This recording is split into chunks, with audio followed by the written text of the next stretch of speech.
Hello everyone, कैसे हो सब? बिल्कुल ठीक ठाक। तो बच्चों, आप लोग का एग्ज़ाम कैसा जा रहा है? क्लास 12 स्टूडेंट बताइए, कमेंट सेक्शन में ज़रूर बताइए कि किस तरीके से आप एग्ज़ाम दे रहे हैं, एग्ज़ाम किस तरीके से आपका सेंटर पे लिया जा रहा है, बताइएगा ज़रूर। तो यहाँ पे देखिए, आप लोगों के लिए क्लास 12 का मैथमेटिक्स का सैम्पल पेपर का सॉल्यूशन यहाँ मैं लेकर आई हूँ।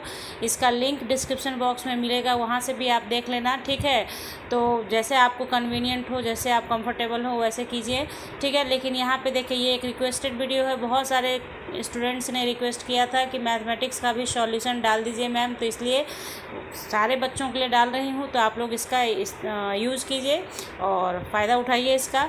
तो देखिए, यहाँ पे जैसे एक 1 मार्क्स का जो क्वेश्चंस है उसका सॉल्यूशन बना के दिया हुआ है, देखिए। और जैसे 1 मार्क मार्किंग स्कीम के हिसाब से ये 1 मार्क्स का क्वेश्चन है, इस तरीके से आपको सॉल्व करना है। मैट्रिक्स वगैरह से भी क्वेश्चन है, ठीक है। तो ध्यान से देखते जाइए क्वेश्चन, है ना। तो देखिए, 1 मार्क्स का इतना सारा क्वेश्चन है आपका मैथमेटिक्स से। देखिए किस तरह से मार्किंग होता है। यहाँ पे देखिए, थोड़ा सा समझाना ज़रूरी है आप लोगों को। यहाँ देखिए, ये जो सेक्शन 3 है जिसमें 19 नंबर क्वेश्चन, देखिए सेक्शन 3 में 19 नंबर क्वेश्चन में 2 मार्क्स का क्वेश्चन है ये। तो 2 मार्क्स कैसे आना है, देखिए इतना सा आपने बनाया तो हाफ मार्क्स मिल गया, यहाँ तक 1 मार्क्स हो गया। ये जैसे ही फॉर्मूला आपने लिखा और लास्टली जब आपने प्रूव कर दिया तो हाफ मार्क्स। यानी कि कहने का अर्थ ये है कि जो भी आपको आता होगा आप ज़रूर लिखेंगे। मान लीजिए कभी कभी ऐसा होता है, कोई क्वेश्चन आपने बनाना स्टार्ट किया, हो सकता है आपके दिमाग में चलेगा कि ये पूरा क्वेश्चन नहीं सॉल्व हो पाएगा, लेकिन अगर जितना भी आपको आता है उतना ही सॉल्व कर दीजिएगा तो भी आपको मार्क्स मिलेगा। यही खासियत है सीबीएसई का, कि सीबीएसई में क्या होता है कि मार्किंग मतलब पॉइंट वाइज मार्किंग किया जाता है, इसलिए मार्क्स अच्छे आने की संभावना रहती है, ठीक है। तो आप समझ गए कि आपको छोड़ना कोई भी क्वेश्चन नहीं है, जितना ही आएगा उतना ही बनाइएगा। देखिए किस तरीके से दिया है 20 नंबर क्वेश्चन को, कि कैसे कैसे सॉल्व करेंगे आप, तो आपको इस तरीके से मार्किंग दिया जाएगा। तो मार्किंग स्कीम का मतलब ही यही होता है बच्चों, कि आप ये समझ जाएं कि क्वेश्चंस जब आपके सामने है, और जैसे क्वेश्चन नंबर जैसे होता है कि क्वेश्चन नंबर ये कंपलसरी क्वेश्चन है, यानी आपको बनाना ही बनाना है। तो जितना भी आता है ज़रूर बनाइएगा। पूरा आता है तो वेरी गुड, बहुत अच्छा, आप बना सकते हैं उसको, ठीक है।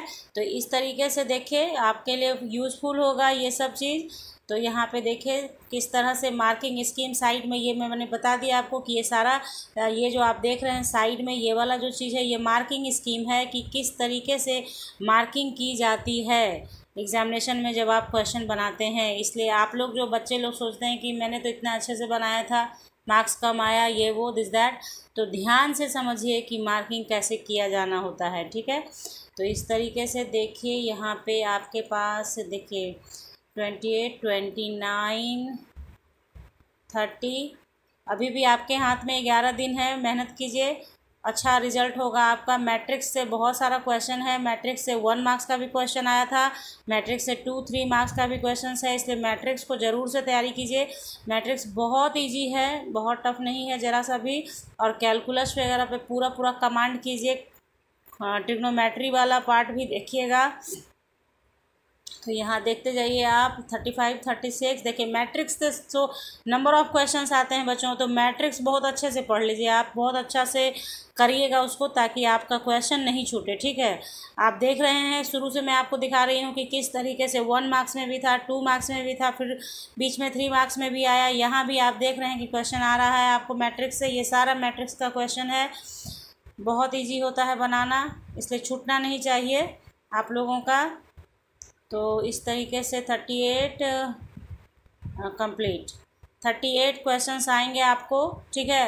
तो 38 क्वेश्चंस 100 मार्क्स का होगा, तो आपको अच्छे से बनाना है। अब आपका काम ये है सिर्फ कि जिस पार्ट को आपको बहुत मतलब जैसे आपको लगता है कि ये 4 पेपर ऐसा है जो आपके लिए बहुत ईजी है, बहुत अच्छे से आप बनाना जानते हैं, आप अब उसी पर प्रैक्टिस कीजिए, उसी का प्रैक्टिस कीजिए, ताकि आपका एग्ज़ाम अच्छे से जाए और अच्छा रिजल्ट, जिस पर्पज़ से आप एग्ज़ाम दे रहे हो वो पूरा भी तो होना चाहिए ना। मान लीजिए ऑप्शनल एग्ज़ाम है या इम्प्रूवमेंट एग्ज़ाम है, तो हम क्यों देते हैं? क्योंकि हमको इम्प्रूव करना है मार्क्स, ठीक है ना। तो क्या करना होगा हमें कि जो भी पार्ट, जिस पार्ट पे आपका पूरा पूरा कमांड है उसको अच्छे से कीजिए, ठीक है। और अगर कुछ नया सीखना है तो उसको अभी ही सीखना होगा आपको, ऐसा नहीं कि एग्ज़ामिनेशन के एकदम 2-3 दिन पहले नहीं सीखा जा सकता है, वैसे कन्फ्यूजन हो जाता है बच्चों। इसलिए ठीक है, जो मेरी राय है मैंने आपको बताई है, आपको अब आप भी समझेंगे उसे कि क्या कहना चाह रही हूँ मैं, कि होता क्या है एकदम टाइम एकदम नियर हो जाता है एग्ज़ाम का तो फिर बहुत प्रॉब्लम होती है। तो चलिए, यहाँ पे ज़्यादा टाइम नहीं लूँगी आपका, तो ये मैंने सैम्पल पेपर दे दिया, आप लोग इसका इस्तेमाल कीजिए और लिंक तो डिस्क्रिप्शन बॉक्स में दे ही दूँगी। और साथ ही साथ एक बात और है कि आप लोग चैनल को सब्सक्राइब ज़रूर कीजिए विथ बेल आइकन, ताकि अपनी भी फैमिली बड़ी हो, अपना भी क्लासेस बड़ा होता चला जाए।